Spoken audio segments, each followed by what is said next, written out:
करीब 2000 साल पहले इस धरती पर एक महान व्यक्ति का जन्म हुआ जिसका नाम था यीशु मसीह। उनका जन्म एक छोटे से गांव बेथलहम में हुआ था।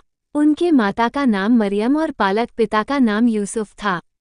यीशु का जन्म कोई साधारण घटना नहीं थी, ये ईश्वर की योजना का हिस्सा था जो संसार को अंधकार से प्रकाश की ओर ले जाने के लिए आया था। बचपन से ही यीशु में अद्भुत ज्ञान और समझ थी। वे मंदिरों में जाकर धार्मिक गुरुओं के साथ चर्चा करते थे और उन्हें भी अपने उत्तरों से चकित कर देते थे। उन्होंने बचपन से ही यह महसूस किया कि उनका उद्देश्य लोगों को ईश्वर के सच्चे प्रेम और मार्ग की शिक्षा देना है। जब वे बड़े हुए तो उन्होंने लोगों को ईश्वर के राज्य का संदेश देना शुरू किया।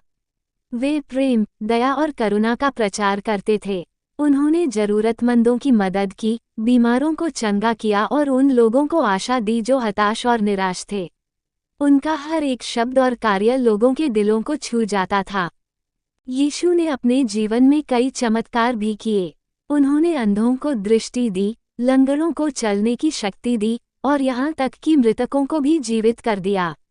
लेकिन उनके चमत्कार केवल शक्ति का प्रदर्शन नहीं थे, बल्कि ईश्वर की करुणा और प्रेम का प्रमाण थे।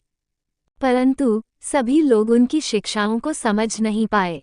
कुछ धार्मिक नेता और शासक उनसे ईर्ष्या करने लगे और उन्होंने यीशु को क्रूस पर चढ़ाने की योजना बनाई। यीशु ने जानते हुए भी कि उन्हें बलिदान देना पड़ेगा, प्रेम और क्षमा का संदेश देना बंद नहीं किया। अंत में उन्हें क्रूस पर चढ़ा दिया गया, लेकिन उनकी मृत्यु ने उनकी शिक्षाओं को और भी शक्तिशाली बना दिया। उनके अनुयायियों ने देखा कि यीशु मृत्यु पर विजय प्राप्त कर चुके हैं। उनके पुनरुत्थान ने ये सिद्ध कर दिया कि प्रेम और सत्य की शक्ति से बढ़कर कुछ भी नहीं है। यीशु मसीह का संदेश आज भी उतना ही प्रासंगिक है जितना तब था। उन्होंने हमें सिखाया कि हमें एक दूसरे से प्रेम करना चाहिए, दूसरों को क्षमा करना चाहिए और सच्चाई के मार्ग पर चलना चाहिए। उनकी यह प्रेरणादायक कहानी हमें याद दिलाती है कि चाहे परिस्थितियां कितनी भी कठिन क्यों न हो, प्रेम और विश्वास की शक्ति से हम हर चुनौती का सामना कर सकते हैं।